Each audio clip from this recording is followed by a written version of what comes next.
시간 우리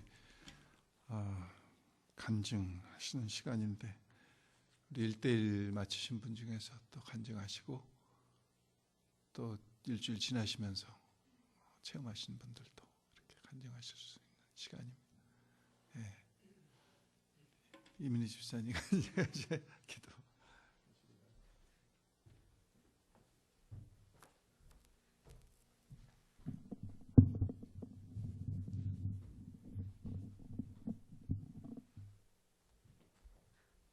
오늘 너무 자주 올라오는 것 같은데 제가 1대1을 되게 그렇게 긴 코스로 공부할 게 아닌데 저는 되게 오래 걸렸어요. 겸손케 하시는 하나님, 겸손케 하시는 예수님, 처음에 그 1대1을 제가 하고 싶어 시작한 게 아니고요.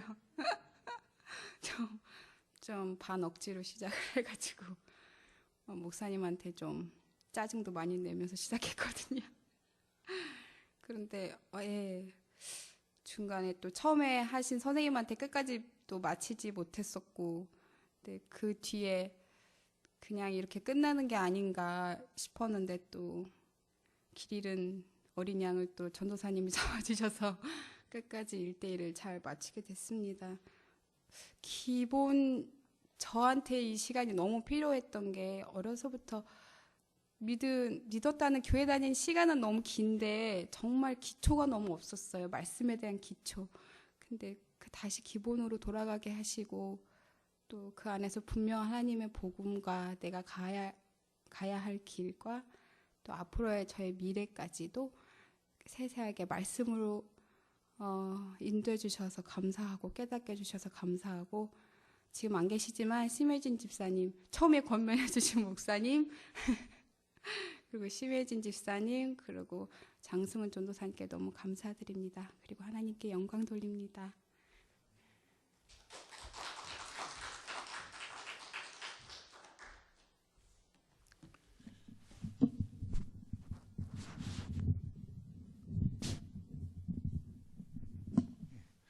또 다른 분들 계셔요?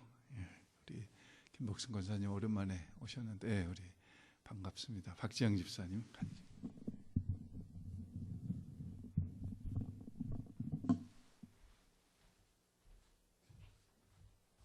네, 박지영입니다. 저는 아주 작고 사소한 저희 일상 가운데 하나님이 얼마나 깊게 관여하시는지 너무 작은 일인데 간증하고 싶어서 올라왔습니다. 제가 항상 내일 일은 난 모르고 하나님 시간표대로, 하나님이 제 스케줄 매니저이시기 때문에 그 시간표대로 이끌려서 왔다는 간증을 많이 했었는데 너무 작은 간증이에요. 근데 최근에 있었던 두 가지 간증은 저희가 지지난주에 영주권을 위한 마지막 스텝인 지문날인과 사진 촬영을 이민국에서 했는데, 그때도 하나님께서 그 날짜를 뉴욕에 있는 가은이 봄방학이 시작하는 바로 그 날짜로 정해주셔서 가은이가 마지가 저희 집에 와서 함께 시간을 보내고 정말 너무나 퍼펙트한 하나님 시간표대로 일을 잘 진행할 수 있었습니다. 그래서 하나님께 너무 감사했고, 최근에 또 겪은 한 가지 일은 굉장히 사소한 일인데, 지난해 7월에 이사를 와서 저희가 너무 잘 지내고 있는데 그 사용하는 세탁기와 건조기가 너무나 오래돼서 망가지기도 하고 사용에 굉장히 불편함이 많았습니다. 그래서 지지난주 금요일 밤에 시얼스 그 웹사이트에서 드라이어하고 워셔를 구입했고 이틀 후부터 배송이 가능하다고는 했는데, 제가 어떻게 처분해야 될지 집주인과도 상의해야 되고 막 너무 바쁘고 일이 많아서 24일 월요일 아침 7시 이후로 배송 날짜를 정해놓고 집주인께 여쭤봤는데 되게 사소한 건데 저한테는 그런 일들이 남편이 없기 때문에 굉장히 중요하고 무거운 일이에요. 그래서 어떻게 처분하지? 그리고 알아보고 그 전자제품 가끔 리사이클도 하던데 어떻게 하면 좋을까 의논을 했는데, 집주인이 처음에는 처분할 사람을 알아보겠다고 하셨는데 나중에는 너무 오래되고 망가지고 했으니까 그냥 알아서 벌어달라고 했는데 저는 그 일이 그런 사소한 일이 저한테는 되게 어깨가 무거운 일이에요. 근데 금요일에 또 저희 막내 그 학교 바스켓볼팀 엔드 오브 시즌 뱅킷이 있어서 너무 준비할 게 많아서 바쁘고 많이 알아보지 못했는데 금요일에 학교 마치고 집에 딱 왔는데 현관 전단지에 그 리사이클링 그 전자제품 그 프리픽업 한다는 전단지가 탁 던져져 있었고 그 날짜가 24일 7시였어요 아침. 그래서 굉장히 작은 일인데 저는 하나님께서 정말 얼마나 깊이 내 삶을 관여하시는지 카톡 가족 챗룸이 있는데 거기에다 제가 아이들한테 남편한테 하나님이 천사를 시켜서 이 전단지를 우리 집에 떨어뜨려 주신 것 같이 내 마음이 너무 평안하고 내가 나태하고 정말 일상에 묻혀서 많이 못하고 있어도 어떻게 이렇게 한결같이 내 삶에 깊이 관여하셔서 나의 시간표를 정확하고 분명하게 짜주시는지 하늘 아버지의 그 따뜻한 보호하심과 품을 확인할 수 있어서 굉장히 감사했습니다. 정말 때로는 왜 이런 일이 나한테 일어날까 하는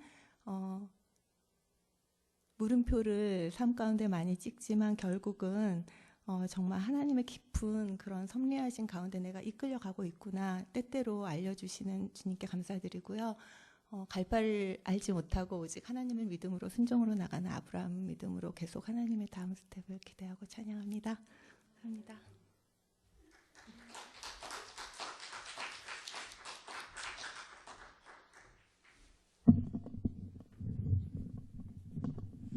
시간 우리 잠깐 기도할까요? 예, 우리 간증하신 이민희 집사님이나 박지영 집사님 삶 속에서 늘 구체적으로 하나님을 체험할 수 있게 해주시라고 또 오늘 교회 훈련 과정을 마치신 여러분들 또 계속해서 영적으로 잘 성장해 가실 수 있도록 위에서 축복하고 기도하고 또 오늘 교회 못 나왔는데 한 소리가 산기가 조금 있어서 아마 그런 것 같아요. 그래서 위에서 잘 또 지난주에도 우리 기도했지만은 잘 순산할 수 있도록 위에서 이 시간 통성으로 그런 기도 제목을 가지고 기도하고 말씀 보겠습니다. 할렐루야. 아버지 하나님 감사합니다.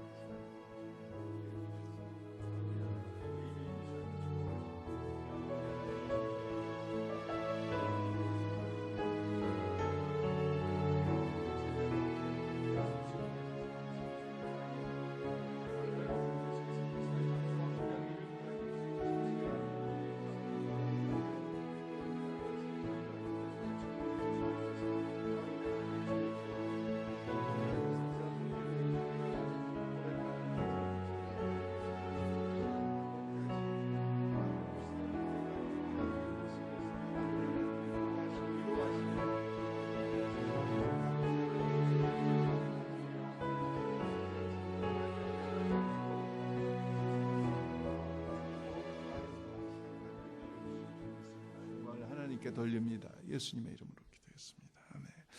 우리 일어나셔서 하나님의 말씀 같이 합독하겠습니다. 출애굽기 1장 15절부터 22절까지 말씀입니다. 같이 우리 합독합니다. 애굽 왕이 히브리 산파 십부라라 하는 자와 부하라 하는 자에게 일러 가로되 너희는 히브리 여인을 위하여 조산할 때에 살펴서 남자여든 죽이고 여자여든 그는 살게 두라. 그러나 산파들이 하나님을 두려워하여 애굽 왕의 명을 어기고 남자를 살린지라. 애굽 왕이 산파를 불러서 그들에게 이르되 너희가 어찌 이같이 하여 남자를 살렸느냐. 산파가 바로에게 대답하되 히브리 여인은 애굽 여인과 같지 아니하고 건장하여 산파가 그들에게 이르기 전에 해산하였더이다 하매 하나님이 그 산파들에게 은혜를 베푸시니라. 백성은 생육이 번성하고 심히 강대하며 산파는 하나님을 경외하였으므로 하나님이 그들의 집을 왕성케 하신지라. 그러므로 바로가 그 모든 신민에게 명하여 가로되 남자가 나거든 너희는 그를 하수에 던지고 여자여든 살리라 하였더라. 아멘. 우리 서신 채로 같이 환영하고 축복하고 우리 인사하겠습니다. 사랑합니다. 환영합니다. 축복합니다.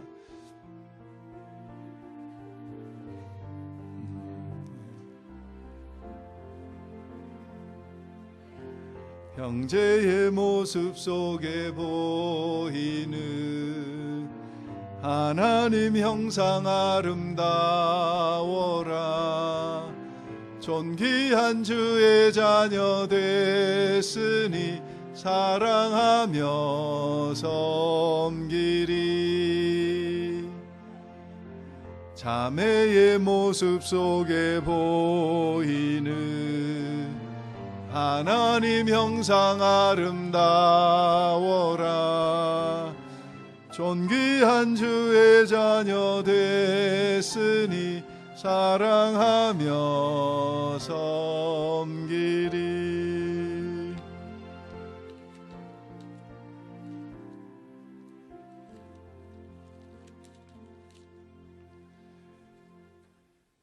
예, 한 분 한 분 너무 환영하고 사랑합니다. 예, 우리 양 집사님은 또 다른 일정 때문에 오늘 못 나오셨고, 예, 그렇지만 우리 고혜은 자매 또 같이 이렇게 와서 반갑고, 예, 감사해요. 지난주에 뉴스 중에서 프레드 펠프스라고 하는 그 목사님이 84살로 돌아가셨다 하는 것이 메인 방송국 뉴스 거리였어요. 토피카 캔사스의 조그만 교회예요. 멤버십도 40명도 채 안 되는 그런 교회 목사님이 돌아가셨는데 왜 미국에서 이렇게 뉴스거리가 됐을까? 이분은 좀 괴팍한 분이셨어요. 목사님이신데 미국 사람들이 가장 싫어하는, 증오하는 인물 중에 한 명일 정도로 이렇게 그런 사람이었어요. 좀 익센트릭한 그런 분이세요. 특별히 무엇에 대해서 그러냐면은 동성연애에 대해서. 동성연애자들을 막 그냥 되게 미워해요. 그래서 피켓을 들고 시위를 많이 벌리셨어요. 그 통계에 의하면은 3만 몇천 번. 그러니까 교인 수 몇 명 안 되는데 한 10명 교인들을 이끌고 가서 피켓 들고 계속 그러면서 뭐라고 피켓에 막 써가지고 다니냐면은 God hates facts 그랬어요. F-A-G-S. 그 facts가 뭐냐면은 동성연애자를 비하하는 속어예요, 속어. 그리고 Thank God for September 11. 하나님의 심판이다 그러죠. 동성연애를. 그리고 막 이라크 전쟁에서, 아프가니스탄 전쟁에서 죽은 병사들, 군인들 와서 퓨너럴 하는데 가서 막 잘 죽었다 그러고 막 피켓 들고 시위하는 거예요.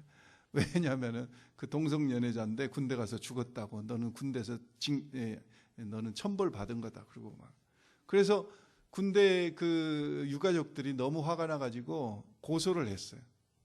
대법원까지 갔어요. 근데 대법원에서도 죄가 없다. 미국 헌법에 보면은 표현의 자유가 있다. 그래서 뭐 10대 1인가 대법원 판사들도 9대 1인가 하여간 괜찮다. 그러니까 뭐 3만 몇천 번을 계속 피켓 시위를 하는 거예요. 그런 분이 돌아가셨다고 그래서 뉴스거리가 된 거예요. 저는 물론 그분은 웨스트보로 베프티스트 처치라고 남침례교단 소속이 아닙니다. 독립침례교단, 어메리칸 베프티스트 독립침례교단 소속인데 하나님에 대해서 잘 모르는 것 같아요. 하나님이 징계, 심판의 하나님이시기도 하지만은 하나님은 사랑의 하나님이시고 긍휼히 여기시는 하나님이시다. 하나님의 긍휼을 이야기하지 않고 또 그가 정말 하나님을 경외하고 두려워하는 마음으로 그 일을 하셨다면은 모르겠어요. 하나님이 기뻐 여기실지. 그런데 제가 볼 때는 그 마음보다는 그 동성연애자들을 더 미워하는 마음이 강해서 동성연애자까지도 사랑하시는 하나님의 사랑을 모르고 했던 그런. 그러나 제가 한 가지 그 목사님을 통해서 배운 것은 용기는 대단하다. 시골 교회에 수도 몇 명 모이지도 않는 그런 목사님이 계속 사람들에게 지탄을 받고 비난을 받고 손가락질을 받으면서도 계속 피켓 시위를 하는 거예요. 몇 년 전에 플로리다에 있는 어느 교회 목사님이 코란을 불에 태워가지고 모슬람 국가에서 막 들고 난리 났었잖아요. 한 번도 아니고 계속 막 태우겠다고 그러니까 미국 대통령이 나서서 태우지 말라고 할 정도로 지혜롭지 못한 거죠. 그러나 한 가지, 그 용기는 오늘 이 십부라고 부라라고 하는 산파의 이야기가 나옵니다. 요셉이 죽은 지 한 400년이 지났어요. 야곱이 70명 가족 이민을 데리고 애굽에 들어온 지 한 400년이 지나서 그 70명이 이제 근 200만 명 정도 될 정도로 수가 많이 불어났어요. 애굽 사람들이 위협을 느낍니다. 그리고 왕이 오늘 7절, 8절에 보니까 바뀌었어요. 요셉을 알던 왕, 익소수스라고 하는 그 애굽의 왕조가 이제 소멸하고 투트모스라고 하는 왕조가 새로 시작되면서 요셉을 모르니까 하나님을 몰라요. 그래서 불어나는 히브리인들 때문에 위협감을 느껴요. 그래서 그들을 어떻게든지 인구가 불어나게 못하려고 오늘 보면은 성경에 3가지 방법이 소개되죠. 첫째는 그들의 고역을 심하게 해서 일을 노예로 왔으니까 한 200만 명이나 되는 이 사람들을 일을 심하게 시켜서 국고성을 다시 세울 필요가 없는데 막 세워가지고 일을 막 심하게. 근데 그 일뿐만 아니라 농사의 일도 막 각종 농사의 일을 막 시켜. 우리가 아는 대로 히브리 사람들은 유목민이잖아요. 유목민이잖아요. 농사 짓는 사람들이 아니에요. 근데 농사 일을 막 시켜. 그래도 안 돼. 계속 인구는 불어나요. 그러니까 두 번째 방법으로 히브리 산파 2명을 불러가지고 십부라하고 부하라고 하는 히브리 산파를 불러서 애가 날 때 봐가지고 만약에 아들이면은 빨리 죽이고 딸이면은 살려줘라. 그것도 안 돼. 그래서 3번째 방법은 오늘 1장 22절부터 2장 초반절에 나오는 어떤 방법이죠? 아들이면은 나일강에다가 버려라. 나일강에 버려라. 그 방법도 안 돼요. 그 방법도 안 돼. 그 3가지 방법 중에 성경에 소개되고 있는 3가지 방법 중에 2번째 방법으로 이 산파 2명을 불러서 아들은 다 죽여라. 그렇게 명령을 내린 거예요. 바로 왕이, 애굽 왕이. 그런데 17절에 보면은 오늘 본문 말씀의 17절에 보면은 산파들이 하나님을 어떻게 하여? 두려워하여. 아마 이 산파가 이 2명밖에 없었겠어요? 근데 아마 이 히브리 사람들 한 200만 명 되는데 산파가 어떻게 2명밖에 없었겠어요? 근데 이 십부라하고 부라라고 하는 사람이 아마 산파 중에서 꽤 높은 대표되는 그런 사람이었던 것 같아요. 그러니까 바로가 대표자 2명을 불러서 그렇게 명령을 내린 거죠. 그런데 이들이 어떻게 했어요? 하나님을 두려워하여. 야레라고 하는 히브리 말을 썼습니다. 야레. 하나님을 두려워하여. 이것은 하나님을 경외하는 겁니다. 거룩한 두려움입니다. 신령한 두려움입니다. 하나님의 은총과 사랑에 대한 죄인들의 유일한 반응은 하나님을 두려워하는 겁니다. 이것은 단순히 우리가 무서운 호랑이나 귀신을 보고 두려워하는 그런 두려움이 아닙니다. 그런 두려움은 성경에 보면은 하나님이 주신 것이 아니라고 그랬어요. 그런데 하나님을 경외하는 두려움은 그 두려움에는 뭐가 있어요? 사랑이 있어요. 단순한 두려움이 아니에요. 하나님을 너무 사랑해요. 그런데 두려워요. 그런데 사랑해요. 사랑한다고 해서 아무렇게나 하지 않아요. 두려워요. 두렵다고 해서 멀리 하지 않아요. 사랑해요. 이게 하나님께 향한 우리의 유일한 이 감정입니다. 특별히 제가 이 두려움이 뭘까 하고 좀 묵상을 해봤어요. 출애굽기 1장에 나오는 두려움이 뭘까? 그런데 1장을 자꾸 묵상하다 보니까 1장에 무슨 말씀이 3번씩이나 반복되냐면은 1장에 7절, 12절, 20절 말씀을 보면은 3가지가 계속 반복돼요. 어떻다고요? 7절에 보니까 이스라엘 자손은 생육하고 불어나 번성하고 매우 강하여 온 땅에 가득하게 되었더라. 12절도 보십시오. 학대를 받을수록 더욱 어떻게 돼요? 번성하고 퍼져가니 애굽 사람들이 이스라엘 사람으로 말미암아 자손으로 말미암아 근심한. 20절 말씀도 보세요. 하나님이 그 산파들에게 은혜를 베푸시니 그 백성은 번성하고 매우 강하여져 갔다. 왜 1장에 3번씩이나 이 말씀을 번성하고 이스라엘 자손은 강하여져 갔다 이 말씀이 반복될까? 제가 묵상해 보니까 이게 바로 하나님의 무엇이에요? 하나님의 뜻이에요. 이스라엘 백성을 향한 하나님의 뜻은 뭐예요? 계속 불어나는 것, 번성하는 것, 강한 것이에요. 그래서 애굽 왕이 어떤 정책을 펴든지 상관없이 이스라엘 백성들은 노역을 심하게 해도 이스라엘 백성은 여전하게 불어나요. 산파를 명령을 해서 겁을 주고 아들들은 다 죽이라고 해도 이스라엘 자손들은 번성해요. 나일강에 아들은 다 던지라고 해도 이스라엘 자손들은 번성해요. 이게 하나님의 뜻이구나. 그런데 하나님을 두려워한다는 것은 뭘까? 경외한다는 것은 뭘까? 하나님의 뜻에 순복하는 것. 그게 하나님을 경외하는 거예요.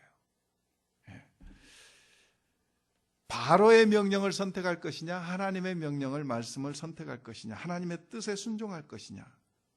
그 하나님의 뜻을 선택하는 용기가 이 하나님을 경외하는 경외함에 같이 드러납니다. 우리가 아는 대로 예수님의 제자 중에서 베드로는 요한복음 6장에 보면 예수님께서 내 피를 먹고 내 살을 먹고 내 피를 마셔라. 내 피는 영원한 음료요, 내 살은 영원한 양식이다 하면서 요한복음 6장에 보면은 영원한 양식에 대해서 쭉 설명을 해주셨어요. 그랬더니 많은 사람들이 듣고 뭐라고 그랬습니까? 어렵다. 우리를 식인종으로 만들려는가 다 떠나갔어요.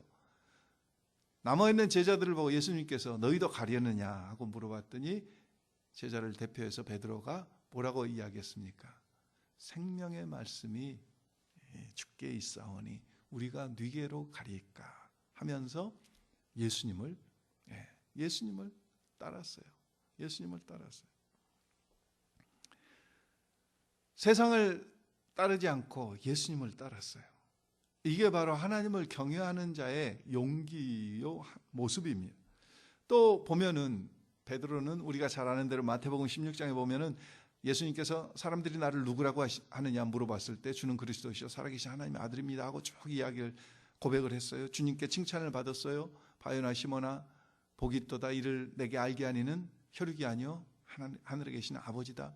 칭찬을 받고 나서 예수님께서 20절부터 예루살렘에 가셔서 고난을 받고 죽임을 당하시고 3일 만에 부활하실 것을 말씀하셨어요. 그랬더니 우리가 잘 아는 대로 베드로가 어떻게 했어요? 안 된다고 막았어요. 하나님 안 됩니다. 예수님 안 됩니다. 그러니까 예수님께서 뭐라고 말씀하셨어요? 사탄아 내 뒤로 물러가라. 그 베드로를 꾸짖으셨어요. 그러시면서 네가 하나님의 일을 생각지 않고 사람의 일만 생각한다.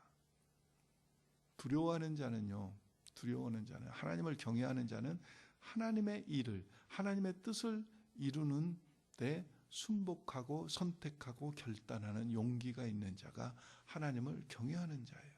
그런데 베드로는 고백은 그렇게 했는데 이게 하나님의 일인 줄, 하나님의 뜻인 줄, 십자가에 예수 그리스도께서 달려서 돌아가시고 죽은 지 3일 만에 부활하신 것이 하나님의 뜻인 걸 그때는 모른 거죠.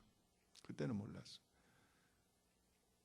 예수님이 겟세마네 동산에서 붙잡히실 때도 몰랐어요. 그러니까 제자들은 어떻게 했어요? 다 도망가 버린 겁니다. 예수님이 붙들리신 게 하나님의 뜻이었는데 그 붙들리신 것에 두려워서 제자들은 다 도망갔어요. 오늘 출애굽기에서 이스라엘 백성들이 번성하고 강해지는 것은 하나님의 뜻입니다. 그런데 바로는 그 번성하고 강성해지는 하나님의 뜻을 거스려서 이스라엘 백성들을 죽이려고 하고 그들을 힘들게 하려고 해요. 그래서 거기에 동조하라고 십부하고 부라라고 하는 조산원을 산파를 세워서 남자들을 다 죽이라고 하는 겁니다. 그런데 우리가 아는 대로 바로 그들은 단연코 하나님을 두려워함으로 거절해요.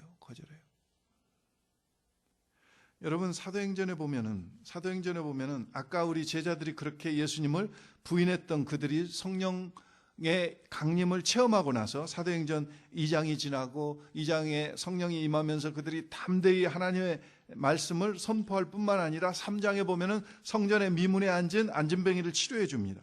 그러면서 그들에게 첫 번째 박해가 사도행전 4장에 일어나요. 사도행전 4장에 일어나는데, 그런 박해가 임했을 때 베드로와 요한이 붙들려 가지고 가서 대제사장과 서기관들 앞에서 뭐라고 이야기합니까? 베드로와 요한이 대답하여 이르되 하나님 앞에서 너희의 말을 듣는 것이 하나님의 말씀을 듣는 것보다 옳은가 판단하라.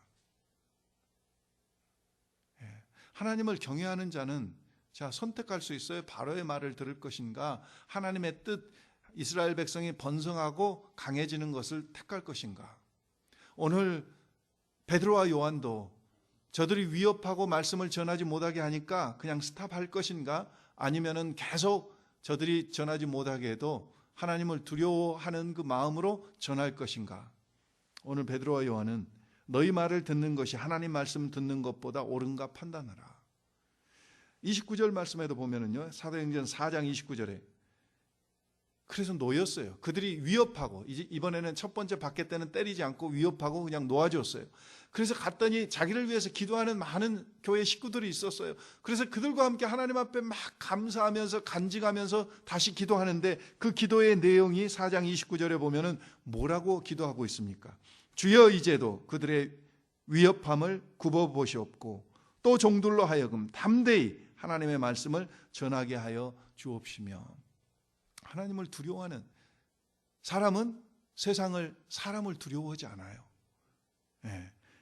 하나님의 뜻이 담대히 예수를 증거하는 것이니까 그 하나님의 뜻에 순복하는 거죠. 오늘 이스라엘 백성들이 강하고 번성해지는 것이 하나님의 뜻이니까 십부라와 부하는 바로가 아무리 왕이고 명령을 내려도 거기에 순종할 수 없는 거죠. 그리고 두 번째 박해가 임했어요. 아나니아의 삽비라의 일로 사도행전 5장에 그 일이 있고 나서 계속해서 말씀을 전하면서 그들에게 두 번째 또 핍박이 임해요. 그래서 이번에는 감옥에 갇히고 얻어맞기도 했어요. 그랬는데 그런 속에서 사도행전 5장 29절에 보니까 다시 베드로와 사도들이 뭐라고 이야기하냐면은 사람보다 하나님께 순종하는 것이 마땅하니라. 그래서 하나님을 두려워하는 자, 경외하는 자는 사람을 두려워하지 않고 하나님께 순종한다 그러죠. 사도 바울도 갈라디아서 1장에 보니까 내가 사람을 기쁘게 하랴 하나님을 기쁘게 하랴. 하나님을 두려워하는 자들은 사람을 기쁘게 하려고 하지 않아요. 하나님을 기쁘게 하려고 하는 것을 먼저 생각하는 사람이에요. 하나님을 경외하는 것은 이 출애굽기 1장에서 제가 정의하기를 하나님의 뜻을 거스리는 쪽에 서지 아니하고 하나님의 뜻에 순복하는 용기가 하나님을 경외하는 거예요. 하나님을 두려워하는 거예요. 우리가 하나님을 두려워한다, 하나님을 경외한다 이야기는 많이 하는데 구체적으로 그게 뭐냐 그거죠. 그게 뭐냐? 하나님의 뜻을 이루는데 세상을 두려워하지 않는 것이 하나님을 경외하는 거예요. 잠언에 보면은 하나님의 경외함에 대한 정의가 여러 가지로 나와 있습니다. 잠언 1장이 시작되면서 7절에 하나님을 경외하는 것은 지식의 근본이다 그랬어요. 하나님을 경외하는 것은 지혜의 근본이라고 그랬어요. 잠언 9장 10절에는. 잠언 8장 13절에는 하나님을 경외하는 것은 악을 미워하는 것이라고 그랬어요. 잠언 29장 25절에는 사람을 두려워하면 올무에 걸리지만 하나님을 경외하면 두려워하면 안전하리로다 그랬어요. 오늘 출애굽기 1장에서 하나님을 경외함은 하나님의 뜻을 대적하지 아니하고 그 하나님의 뜻을 이루는데 세상을 택하지 않고 하나님의 뜻 쪽에 서는 것, 이게 하나님을 경외하는 것이다 그거죠. 하나님을 경외하면 뭐가 필요해요? 용기가 필요해요. 용기가. 오늘 십부라와 부하는 용기가 있으니까 하나님을 두려워하는, 왕의 명령을 거절하는 거죠. 듣지 않는 거죠. 그래서 이 하나님을 두려워하면은 무엇이 있어야 돼요? 그 용기가 나오려면은 무엇이 있어야 돼요? 아까 제가 말씀드렸죠. 하나님을 사랑함이 있어야 돼요. 사랑함이. 단순한 두려움이 아니에요. 하나님을 사랑하는 그 사랑함 때문에 하나님을 대적하는 그 이야기를 들을 수가 없는 거죠. 마태복음 10장 28절에 보면은 진정한 믿음은 뭐냐면요, 두려워할 자를 두려워하는 것이 진정한 믿음이에요. 마태복음 10장 28절입니다. 오직 몸과 영혼을 능히 지옥에 멸하시는 자를 두려워하라. 몸과 영혼을 오직 지옥에 멸하시는 자를 두려워하라. 자, 이렇게 하나님을 두려워하는 대가는요, 놀랍게도 때때로 우리의 목숨을 내어 놓아야 될 때가 있어요. 우리의 목숨을. 여러분 여기 18절 말씀 보십시오. 18절 보시면은 애굽 왕이, 그래서 산파들이 말을 안 듣는 거예요. 당시 바로는 애굽 왕은 태양 신이에요, 신. 근데 그 신의 말을 이방 히브리 여인들이, 여자들이 감히 말을 안 듣는 거예요. 그래서 18절에 보니까 애굽 왕이 십부라와 부하가 말을 안 듣는 것을 알고 그들을 어떻게 했다고 그랬어요? 불렀다고 그랬어요. 불러서. 이 불러서라고 하는 히브리 말에는요, 히브리 말 뜻에는 카라라고 하는 말이 있는데 단순히 부른 게 아니고 노발대발했다는 거죠. 화가 머리 끝까지 났다는 거죠. 아니 감히 저들이, 이방 여자, 히브리 여자들이 내 애굽의 대제국, 이 애굽 나라의 왕인 내 바로의 말을 안 들어? 화가 막 머리 끝까지 났어요. 그래서 부른 거예요. 지금 화가 머리 끝까지 났다는 것은 뭡니까? 왕의 명령에 불순종한 것은 그 당시 처벌이 어떻게 돼요? 죽음이에요, 죽음. 화가 머리 끝까지 나서 이 십부라와 부하를 죽이려고 부른 거예요. 오늘 우리가 때때로 하나님을 경외하고 두려워하면서 용기 있게 선택하는 것은 좋은데 우리가 치러야 할 대가는 극단적으로는 우리의 목숨을 내어놓아야 될 때도 있다는 거예요. 아니 목숨을 내어놓는 것은 그냥 한번 꼴깍 죽으면 괜찮으니까 그건 하겠는데 내가 가지고 있는 모든 것들을 다 놓아야 될 때도 있다는 거예요. 재산상으로 손해볼 때도 있다는 거예요. 직장에서 만약에 상사가 나에게, 슈퍼바이저가, 매니저가, 부사장이 나에게 정말 비성경적인 반성경적인 일을 하라고 했을 때 내가 나는 하나님을 두려워하기 때문에 그렇게 할 수 없어요. 그리고 회사를 사표 내고 당장 뛰쳐나올 수 있냐 그거죠. 때때로 그렇게 함으로 우리가 나는 예수 믿는 사람이기 때문에 나는 그렇게 할 수 없어요. 당신이 아무리 나에게 잡을 안 준다고 해도, 아무리 당신이 나하고 컨트랙을 안 맺는다고 해도 나 손해 나는 거죠, 물질적으로. 때때로 매를 맞기도 하고 옥에 갇히기도 하고. 그래서 궁극적으로는 대가가 우리의 목숨이에요, 목숨. 생명을 담보로, 우리가 하나님을 경외함으로 선택한 대가는 생명을 담보로. 대표적인 사람이 누굽니까? 다니엘과 다니엘의 세 친구들. 아무리 풀무불에 던져 넣는다고 할지라도, 풀무불에 넣으면 사람이 타져 죽지 그게 살겠어요? 금신상에 절을 하지 않으면 풀무불에 던져, 그래도 하나님을 경외함으로 내가 풀무불에 던져서 죽을지라도 나는 절할 수 없다고 하죠. 느부갓네살 왕이 세운 그 느부갓네살 왕 이외의 사람에게 기도하면은 사자굴에 던진다고 해도 다니엘은 하나님을 경외하는 마음이 있으니까 내가 사자굴에 던져질지라도, 던져서 사자밥이 될지라도 나는 하나님 이외의 다른 사람에게, 다른 신에게 기도할 수 없다고 그러죠. 이게 하나님을 두려워하는 마음이에요. 죽으면 죽으리라. 에스더는 왕이, 보르다사스다 왕이 자기를 부르지 않을지라도, 왕이 안 불렀는데 앞에 나갔어. 멀쩡대다가 왕한테 무시당하면 그 사형이잖아요. 그러니까 에스더는 자기 민족을 위해서 죽으면 죽으리라 하는 마음으로 하나님의 뜻을 이루는데 하나님을 경외하는 마음으로 나가는 거죠. 하나님을 경외하는 선택의 대가예요. 오늘 여러분들이나 저는 그렇게 목숨까지는 지금 잃지 않고 있을지 모르지만 어느 정도의 대가들은 다 치르고 있어요. 하나님을 경외하는 것 때문에 치르는 대가들이 여러분들이 다 있어요. 이렇게 아름답고 지금 푸르는 초장에 나가서 예배드리지 않고 놀러 가면 얼마나 좋겠어요. 예. 어떤 정도의 대가를 지금 치르고 계시는 거예요.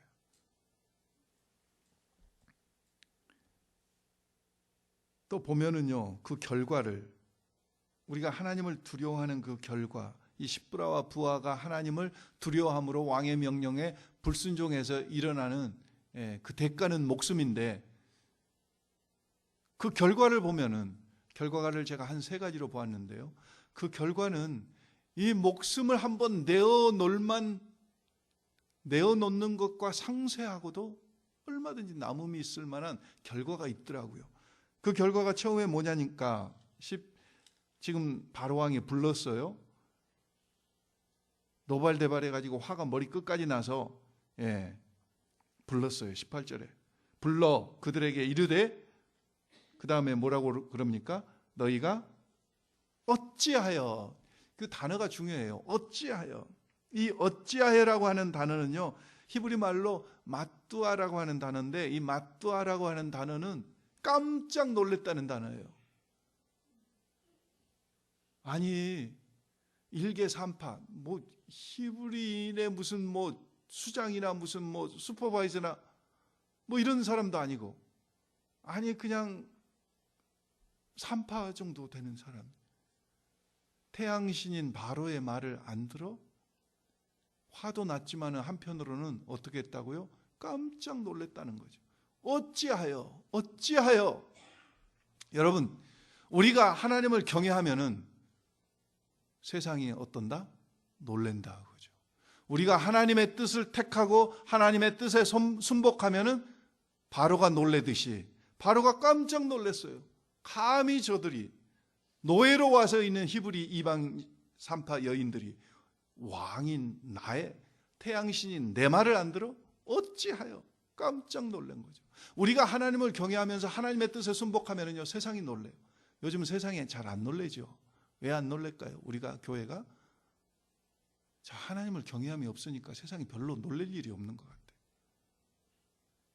다시 우리는 하나님 앞에 정말 우리의 사랑을 고백할 뿐만 아니라 하나님을 두려워하는, 그리고 하나님의 뜻을 이루는데 전적으로 세상 쪽에 쓰지 않고 하나님 편에 서서 나에게 어떠한 손해가 올지라도 나는 하나님의 뜻을 이루는데 나를 내어놓습니다. 그럴 때 세상이 바로가 놀라듯이 깜짝 놀란다는. 사도행전 5장에도 보니까요, 사도행전 5장에도 보니까 예루살렘 사람들이 초대교회 교인들을, 사도들로 인하여 깜짝 놀랐어요. 사도행전 5장 12절 13절 말씀에 보면은, 그 나머지는 감히 그들과 상종하는 사람이 없으나 백성들이 어떻게 했다고요? 칭찬했다고. 하나님을 그들이 두려워하면서 저 핍박과 저 어려움과 저런 속에서도 계속해서 하나님의 뜻을 이루기 위해서 하나님을 두려워하는 마음으로 계속 복음을 전하는, 그리고 담대하게 나가는 그들의 모습을 보고 예루살렘 사람들이 깜짝 놀란 거죠. 깜짝 놀랐어요.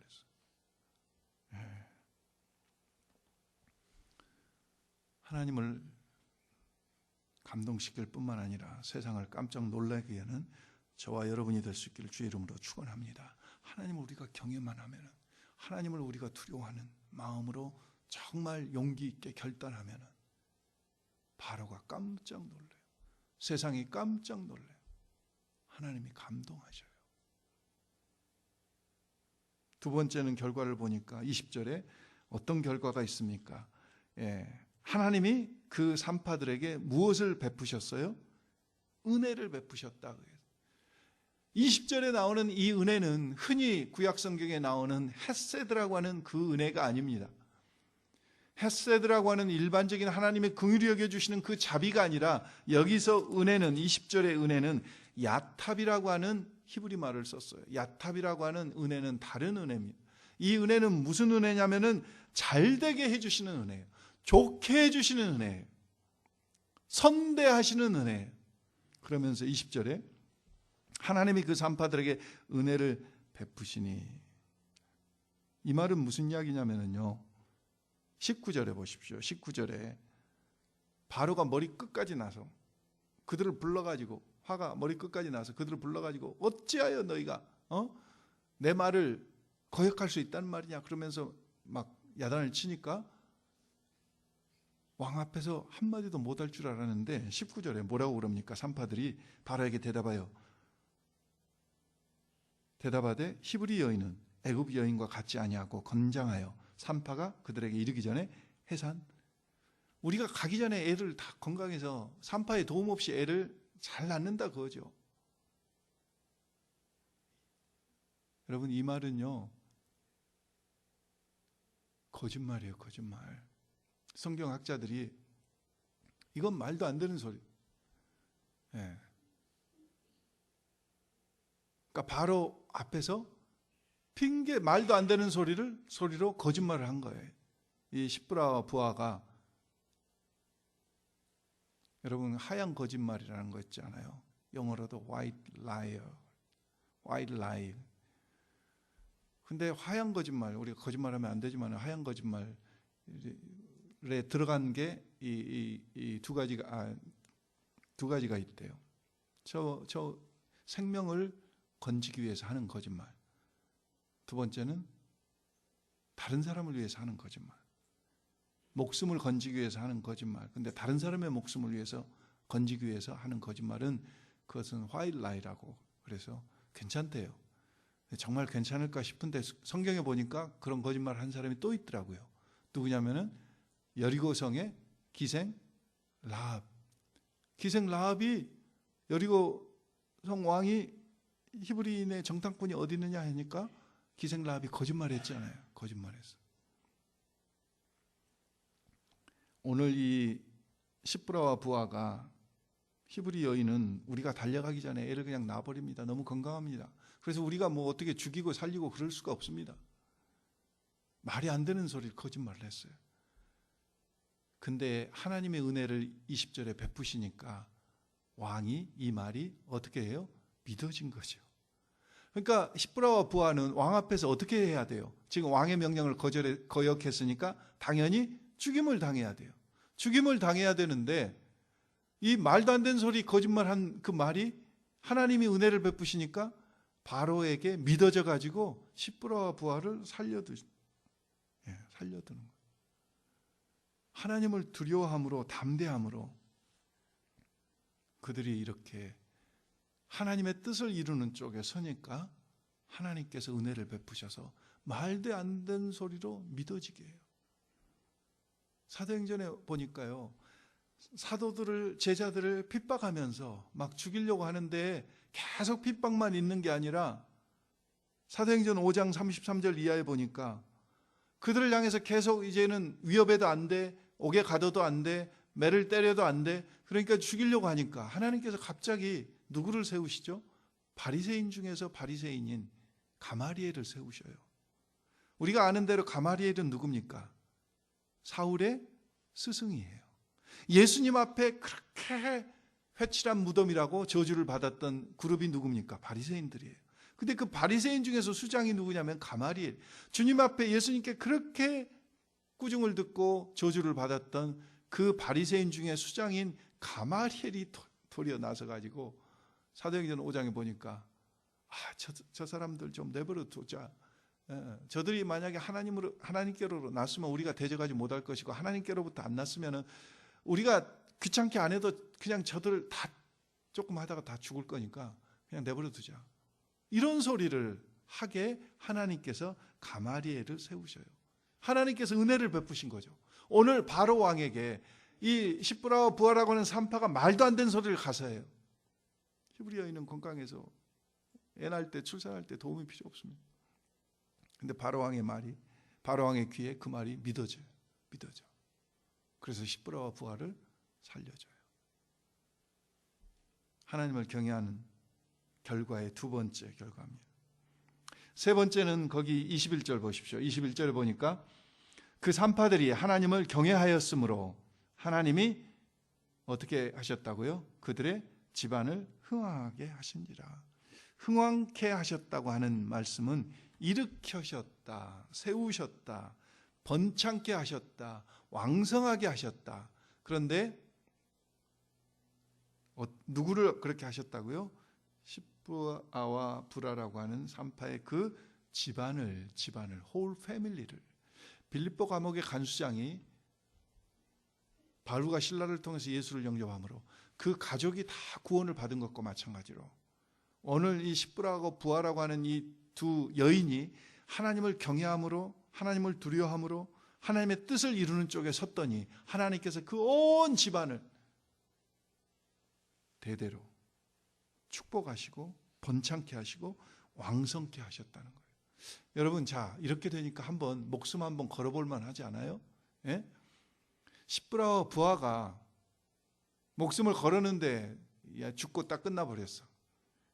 바로 왕이 너무 화가 나가지고 불러가지고 저것들을 당장에 다 죽여라. 그래서 다 죽었더라. 그렇게 성경이 기록됐다면은 우리가 조금 그럴 건데, 아니 목숨을 걸었는데 목숨도 살았어요. 하얀 거짓말, 말도 안 되는 소리를 믿어지게 해가지고 목숨도 살았어. 뿐만 아니라 바로 왕을 놀래켜, 세상을 놀래키는 역사가 일어났어. 그리고 자기 집안이, 이 십부라와 부하 때문에 자기 집안이 막 흥황하고 번창하고 대대로 복을 받았어요.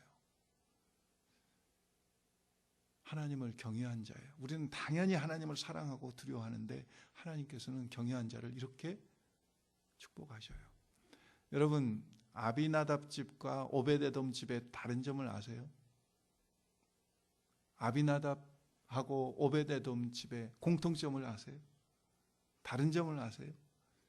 공통점은 똑같이 여호와의 언약궤가 예루살렘으로 옮겨지기 전에 오베데돔 집에도 있었고 아비나답 집에도 있었다는 거죠. 그런데 누구의 집이 축복을 받았어요? 오베데돔 집이 축복을 받았어요. 아비나답 집에는 1년 반 정도나 되는, 더 기간으로 보면 오베데돔 집에는 여호와의 언약궤가 3개월밖에 없었어요. 그런데 오베데돔 집은 복을 받고 똑같이 여호와의 언약궤가 있었는데 아비나답 집에는 아주 망조가 들어서 망했어요. 아들 우사가 죽었으니까. 무엇이 다른가요? 무엇이 달라요?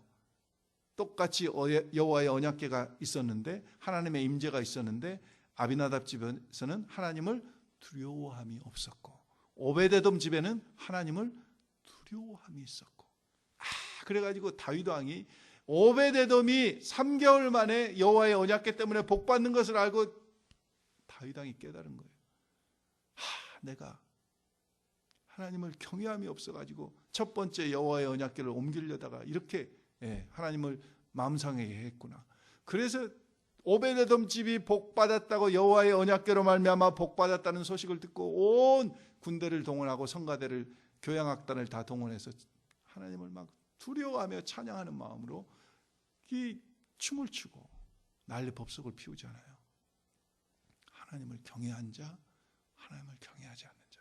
오늘 우리에게 있어서도 저는 이 아비나답 집과 오베데돔 집을 묵상하면서, 오늘 이 십부아라고 하는 산파를 묵상하면서 그런 생각이 드는 거예요. 똑같이 하나님의 임재가 우리 속에 다 있지만은, 교회를 우리 똑같이 다니지만은, 어떤 사람은 정말 하나님을 경외하고 두려워하는 마음으로 섬기는 자는 복을 받고, 그러지 못하는 자에게는 도리어 하나님의 임재가 징계로 임하는 수도 있다는 거예요. 오늘 사랑하는 우리 출라이트 성도님들 가정은 다 오베데돔 집과 같이 하나님을 경외함으로 자자대대손손 하나님의 축복이 임하시기를 주의 이름으로 축원합니다. 여러분, 겟세마네 동산에서 우리 주님이 하나님의 뜻은 무엇이에요? 십자가의 죽으심이에요. 십자가의 죽으심이에요. 하나님을 경외함으로 기도하실 때 내 뜻대로 마옵시고 하나님의 뜻대로 하세요 하고 하나님을 경외함으로 하나님의 뜻 앞에 순복했어요. 그랬더니 빌립보서 2장 10절 이하에 하나님께서는 어떻게 하셨다고 그랬습니까? 모든 이름 위에 우리 예수 그리스도의 이름을, 우리 주님의 이름을 모든 이름 위에 뛰어난 이름으로 높이사 하늘에 있는 자들과 땅에 있는 자들과 땅 아래에 있는 자들로 하여금 그 이름을 어떻게 하셨다? 경축하 그 이름을 높이게 하셨다. 빌립보서 2장 10절 11절 말씀입니다. 여러분 예루살렘에 가면은 야드 바셈이라고 하는 그런 박물관이 있습니다.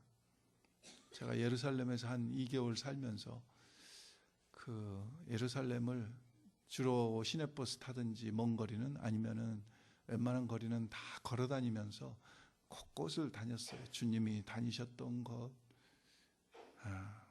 주님이 기도하셨던 곳, 주님이 십자가를 지고 가셨던 것을 여러 번 오르락내리락 하고, 그리고 다윗의 셈이라고 이방 나라들이 와서 아람 군대가 포위했을 때 이 성을 포위해 가지고 물이 떨어지면 죽잖아요. 그런데 하나님께서 다윗의 셈이라고 깊은 지하에서 물이 솟아나는 그런 우물을 만들어 주셔 가지고 밖에서 아무리 포위를 해도, 근데 그 셈이 지금도 있는 것 아세요, 여러분? 여름에 가니까 너무 시원해요, 그 속이. 그걸 식수로 쓰면서 이제 근데 그 예루살렘에 세계 4대 박물관 중에 하나가 이 야드 바셈이에요. 야드 바셈. 근데 세계 3대 박물관은요, 전부 입장료를 비싸게 받아요. 근데 이 예루살렘에 있는 야드 바셈 박물관은 무료예요. 공짜예요. 돈을 안 받아요. 그 야드 바셈 박물관은 뭐 하는 데냐면은 유대인 학살 기념관이에요. 유대인 학살 기념관. 우리가 아는 대로 유대인들이 2차 대전 때 600만 명이 죽었잖아요. 600만 명. 근데 그 중에 600만 명 중에서 4분의 1인 150만 명이 자녀들이에요. 어린아이들이에요. 15세 미만의 어린아이들까지 이 나치 독일이 잔인하게 가스 처형실로 보내서 죽였어요. 150만 명이나 되는 어린아이들. 그래서 그 야드 바셈이라고 하는 그 박물관에, 야드 바셈은 히브리 말로요, 기념물과 이름이라고 하는 뜻입니다. 야드라고 하는, YAD라고 하는 야드라고 하는 말은 히브리 말로 기념물이고, 바는 and라고 하는 뜻이 있어요. 바. 그리고 셈은 이름이라고 하는 뜻. 이사야서 56장 5절 말씀에서 따왔어요. 이스라엘 사람들이 나치 독일을 용서했어요. 용서는 하되 잊지 말자. 그게 야드 바셈 그 유대인 학살 기념관의 팀이에요. 이사야서 56장 5절 말씀에서 따와가지고, 그래서 그 150만 명 죽은 어린아이들을 기념하는 그 섹션이 있는데, 거기 가면은 코르자크 플라자라고, 제가 언젠가 설교 때 한번 말씀드렸을 거예요. 코르자크 플라자라고 하는 플라자가 있어요. 이 야드 바셈이라고 하는 박물관이요, 야외에 45에이커나 되는 굉장히 넓은 땅을 차지하고 수많은 건물들이 있어요. 그래 한 번 가서 다 못 보고요, 며칠 가야 돼요. 근데 여러분 생각해 보세요. 지금 이스라엘 그 땅이 우리나라 강원도보다 조금 더 큰 이 땅이 아주 이 적은 나라의 땅덩어리는, 그 땅이 귀한 나라에서 무려 45에이커나 되는 넓은 땅을 박물관으로 내놓고, 우리가 용서는 하되 기억하자, 잊지 말자. 그러면서 그 플라자, 코르자크 플라자라고 하는 플라자를 만들어놨는데, 여러분들 그 인터넷에 들어가서 한번 쳐보세요. 이 코르자크, 야누스 코르자크의 이 흉상이 이렇게 있거든요. 동상이 있어요. 근데 굉장히 커요. 우리 사람 키 한 두세 배 될 정도로. 근데 그 코르자크 그 선생님은 폴란드 분인데, 폴란드 선생님인데, 그분은 얼굴밖에 안 보이고 그 몸체는 전부 다 아이들로 가려져 있어요. 아이들을 이렇게 품에 안고 그분은 얼굴밖에 안 나와요. 근데 그게 이제 그 코르자크 플라자인데, 거기에 사연이 있어요. 폴란드 시골 마을에서 학교 선생님을 하고 계셨던 이 코르자크가 어느 날 독일 군대들이 쳐들어와서 유대인들 애들을 다 골라내서 전부 트럭에 싣고 가는 거예요. 죽이려고. 애들이 뭐 도망가고 울고 불고 난리 났어요. 이분은 유대인은 아니고 코르자크 선생님은 폴란드 사람이지만은 아이들이 너무 무서워하니까 자기가 같이 따라가겠다고. 얘들아 무서워하지 말아라, 두려워하지 말아라, 내가 너희와 같이 갈게. 그래서 트럭에 같이 올라가요. 군인들이 너는 폴란드 유대인이 아니니까 따라오지 않아도 된다고 해도 이분이 막 차원에서 가요. 그래서 수용소까지 가요. 그래서 아이들과 같이 수용소에 갇혀요. 애들이 선생님의 품에 안기고 손을 잡고 하면서 위로를 받지만은 때가 되니까 가스실로, 독가스실로 애들이 다 이제 불려가서 처형을 당해요. 근데 이 코르자크 선생님은 애들 손을 잡고 그 독가스 처형실까지 같이 가서 애들과 같이 죽었어요. 1942년 8월 5일 날 죽었어요. 그게 드러난 겁니다. 그래서 유대인들이, 히브리 사람들이, 이스라엘 사람들이 이 코르자크 선생님을 기념하기 위해서, 자기 아이들을 위로하고 자기 아이들과 함께 죽은 이 코르자크 선생님을 기념하기 위해서 거기 코르자크 광장이라고 하는 광장을 만들어서 그 동상을 만들어 놓은 거예요. 여러분, 우리가 하나님의 뜻을 이루려고 하면은 때때로 우리의 생명을 내놓아야 될 때도 있어요. 그리고 정말 코르자크 선생님과 같이 그냥 오늘 십부와 부라는 하나님이 그 생명을 건져주셨지만은 코르자크 선생님과 같이 죽을 수 있어요. 저는 이 코르자크 이분은 하나님을 경외함으로 그렇게 했다고는 보여지지 않아요. 그냥 애들이 사랑스러우니까, 애들이 불쌍하니까. 그리고 제가 설교 초두에 오늘 말씀드렸던 이 프레드 펠프스라고 하는 이 이상한 목사님, 동성연애자들 향해서 그렇게 피켓을 들면서 이분은 정말 하나님을 두려워하는 마음으로 그렇게 했다고 여겨지지 않아요. 하나님을 두려워하지 않은 사람도 이렇게 용기를 낼 수 있다면은 오늘 우리가 정말 하나님을 두려워하고 정말 하나님을 사랑한다고 하면은 우리는 이 프레드 펠프스 목사님이나 코르자크 선생님하고 비교할 수 없는 그런 용기와 결단들이 우리 속에 있어야 되지 않겠어요? 말씀을 정리하고 마칩니다.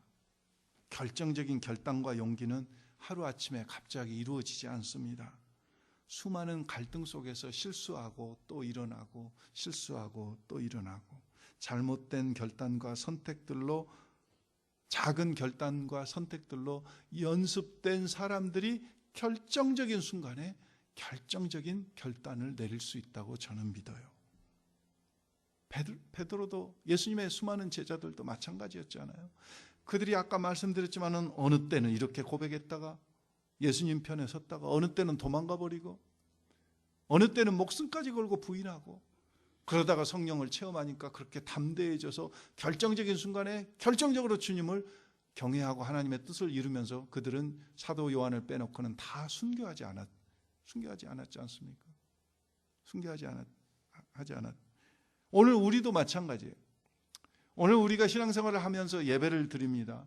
주일날 뭐 한 주쯤 빠져도 누가 그렇게 뭐 야단칠 사람도 없고요. 그런 사람 뭐 너는 천국에 섰다가 베드로가 너는 안 돼. 너 그때 3월 23일 날 너 교회 빠졌으니까 너는 지옥으로 가야 돼. 이러지도 않아요.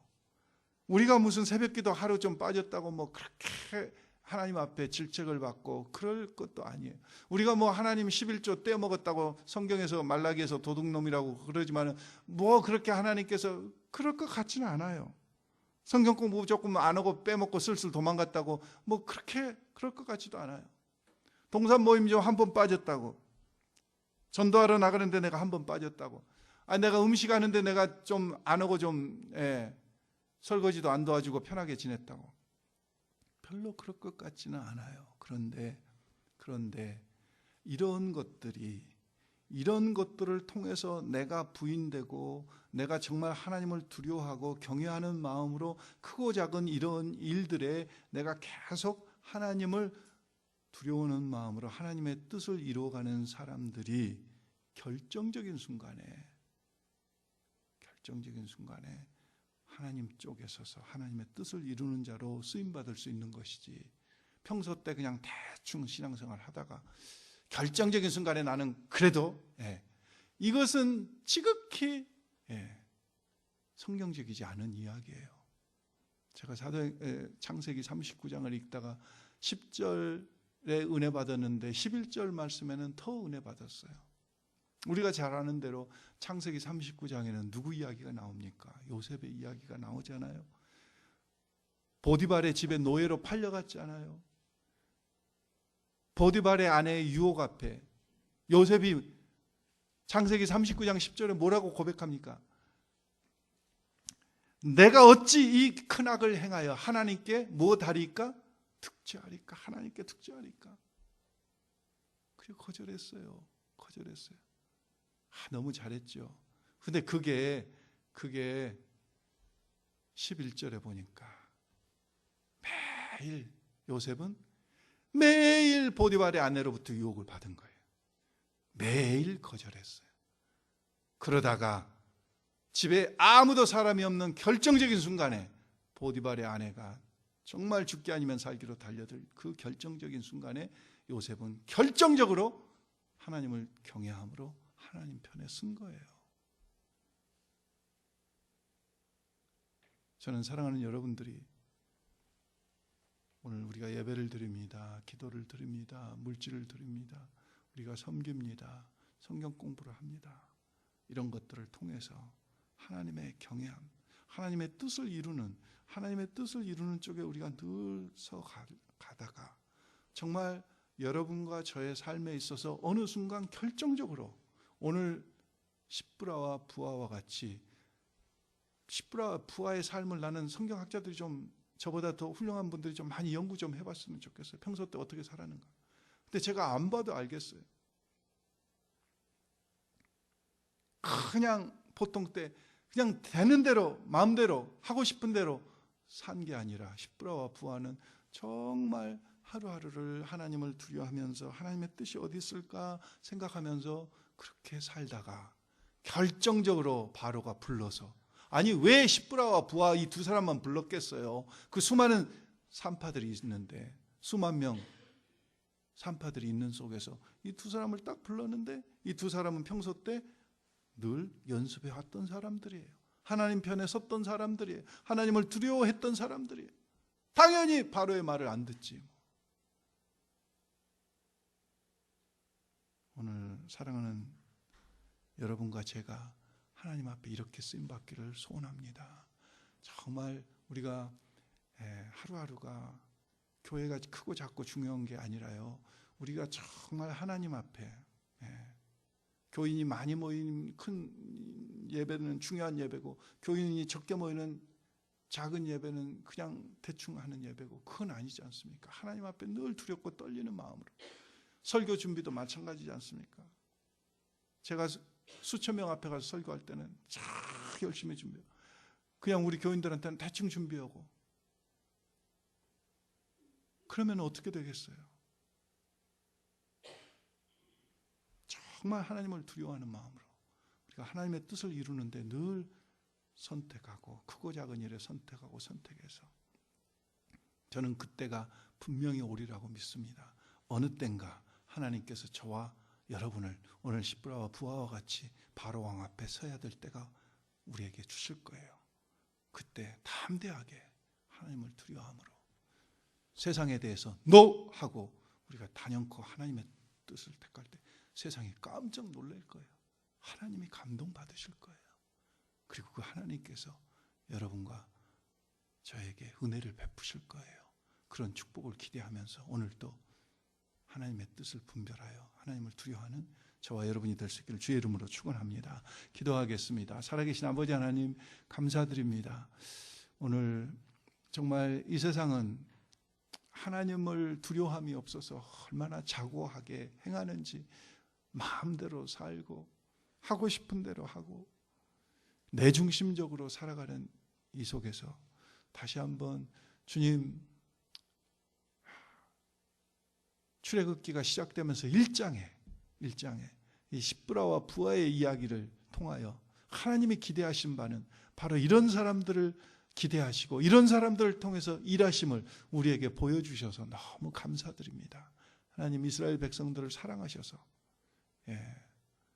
10가지 재앙도 다 지나가게 하시고 홍해도 건너게 하시고 광야에서 만나와 메추라기로 먹이시지만은 저들이 광야에서 얼마나